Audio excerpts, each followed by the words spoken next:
Welcome back to From. Who knows what fresh nonsense we're getting up to this time.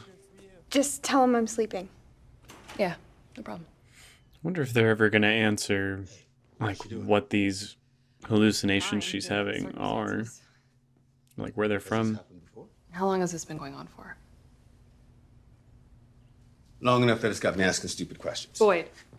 Does he have Parkinson's? Is there anything else going on that we should know about? Yes. Why don't you tell him? What's wrong? It's here in the morning. Yeah. If I were him, I would take some issue with that. I'd be like, no, I'm gonna go see my sister who just had a seizure. Is Sarah gonna be okay? I don't care. Well, yeah. We're gonna do some problem solving. And the way you problem solve is by asking questions. It'll be like telling a story. Right, buddy? Good problem solving. Great question.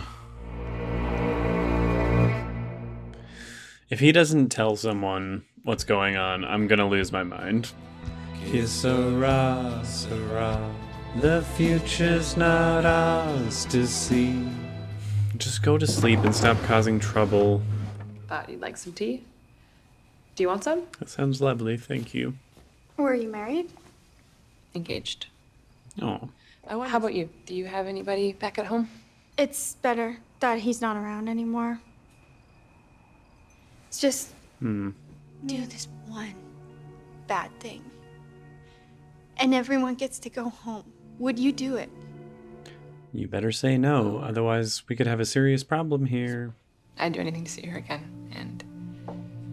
And hey, I mean, Shit. if that meant everybody else got to go home too, then.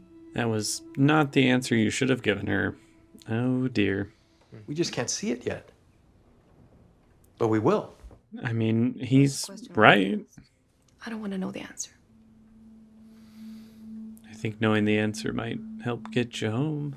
Thank you for last night, though. It's been a long time since I've had a girls' night. I mean, hey, no need to wait for a medical emergency if you ever want to do it again. Oh, She's so sweet. I love you so much. Don't fall for that shit. Everything is not okay. All the people that are probably wondering where we are right now. I mean, it's got to be worse for them, right? Not knowing. I wouldn't say that. Is that a radio? Mm-hmm. Yeah, sort of. I watched you when you were sleeping. I'm Trudy. Trudy is such a weirdo. I really do like her. I would erode you like an alabaster. Oh, egg. Bye. a bold one, I see. You guys built a bar in this fucking place? Yeah, why not? Hey, you okay? Sitting here! Holy fuck! What is this shit? Consider it your poor man's potato vodka. Ugh. Not a fan of vodka. Potato vodka in particular is... bleh. But I just sold company for an obscene amount of money based on a quantum computing algorithm with a potential. So you're one of those Silicon Valley, tech people. That radio you brought in, well, you're so goddamn smart. Why don't you figure out how to get it broadcasting, huh? That's some good advice, actually. Whether that'll work or not, I have no idea. But it could. Girl, what is wrong with you? You made up this whole little, if you had to do one bad thing. I'm like, you already did one really bad thing. Like 3 really bad things. Now you're gonna do another? It's just healing so fast. Actually, it's very good. It is a little weird, though. How's my favorite customer? We do on the walls. I see that.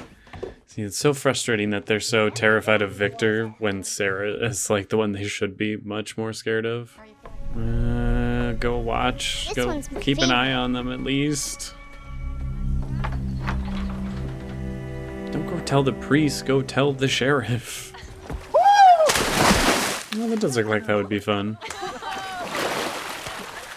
Probably freezing cold though. It's gonna be the best birthday ever.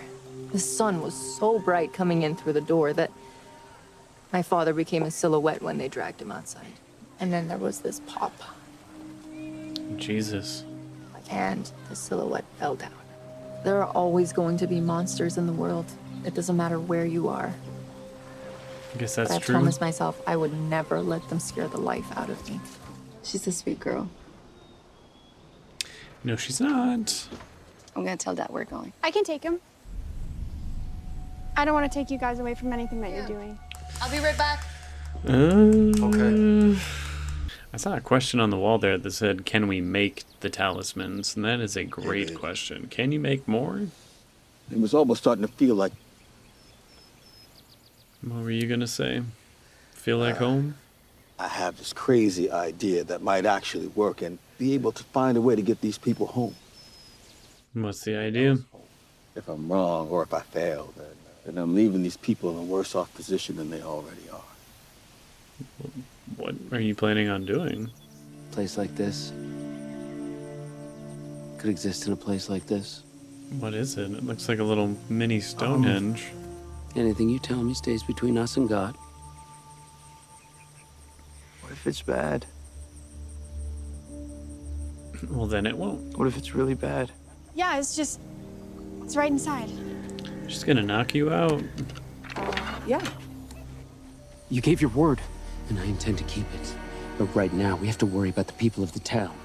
Come on. She's not at the diner. You're going the wrong way. I'm kind of freaking out. This is not good. They pay us to spend the night in here. What are you doing? I'm sorry, Tabitha. Open up!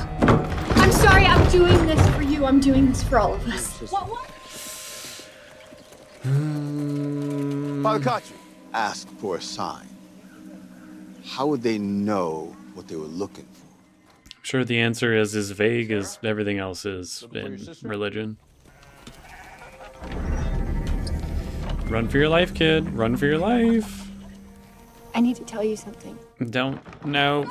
No. Ethan! Mom! You're doing this for her. Sir, what are you doing? This is how we go home. Ethan, run! No! Let me go! You don't understand! Oh. Oh my god. Nathan. Look what you did, girl. Why are you listening to these voices? That's alright. Oh my god. Hey, don't cry. Oh. At least Julie isn't a complete asshole all the time. Ethan! Well, I bet that's the last time they trust one of the people who lives here. Yeah, he's dead. What, did you lose her? You gotta be joking. I was too much. Hold on. I'm sorry. If she comes back before dark, then we'll handle it. And if she doesn't? If she doesn't, then it's handled. I mean, I guess that's a She came into my decent house. point. One big family, is that what you said? Are you fucking kidding me? I mean, from his perspective, again, like, why would he trust any of you at this point? That's what I said. Cromwell, sit. Come on. All right. Just take a Okay, she's getting better for me. She's definitely getting better for me. She got some points in this episode. I mean, that's not the worst question. I'm hoping that's not going to be where we go in the show. I would really prefer it to not be like a Lost situation. But that's a good question. Like, are you in purgatory right now? This is not your fault. It's not your fault, but you did say something that kind of pushed her in this direction without realizing it. You're just trying to do the best you can. True. That's very true. Hey, look, you saved the little boy's life. What is going on with the radios in this town? Damn. What is it? Was that like their song or something? I just got my sign. He still never said what his plan was. I'm interested. All right, that was really good. I like that one a lot. So this episode was a very Sara-centric one, which I think was needed. There's a lot about her character that, you know, I kind of can't stand because I can't trust her, but at the same time, she's very interesting. There's a lot going on there. And once again, they did not start leaning into potential answers for anything, but they actually did start posing a few questions that I kind of appreciate that they did. The final question of the episode being, did we survive the crash? I found very potentially problematic for the show, but at the same time, it's a very good question to ask. And I like that Jim actually came up with the idea to write all these questions down, figure out what we do know, what we don't know. I think that's a very smart way to problem solve through this situation.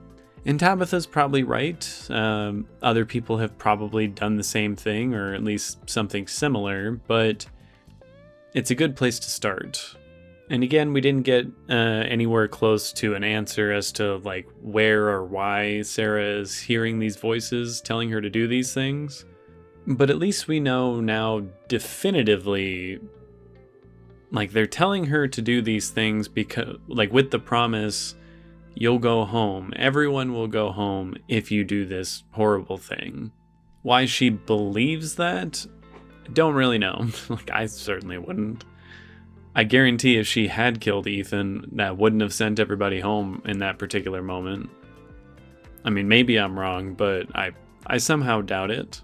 And I do appreciate that Sarah's not just an evil person doing horrible things because she's crazy. She's being very much manipulated by something that's taking advantage of her, I suppose the polite way to say it would be fragile mind state, because it's clear in her past she had a very rough life with whoever she was with and potentially with her parents. I mean, she made it pretty clear that her brother was the only good thing in her life, which should have been a very obvious red flag for me that, hey, her brother's probably going to die soon. But I didn't pick up on that until he was holding her from behind and she still had the scalpel. I was like, uh-oh, think he's going to die. And he sure did. He sure did. But again, she's not just evil for the sake of it. There's some complexity to the character. There's some nuance to it. And they kept saying she's going to die if she just stays out there after dark, but I know for sure that is not the last we've seen of her. I do feel bad for Christy, feeling so guilty over the death of Sarah's brother just because she gave the answer oh yeah, I would do one bad thing for all that good to happen, just clearly not realizing at the time what she was basically saying to her.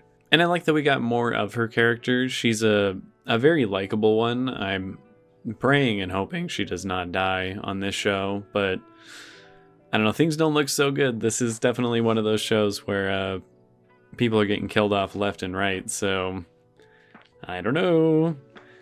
I shouldn't be getting attached to anyone, but I am. Christy being one of them.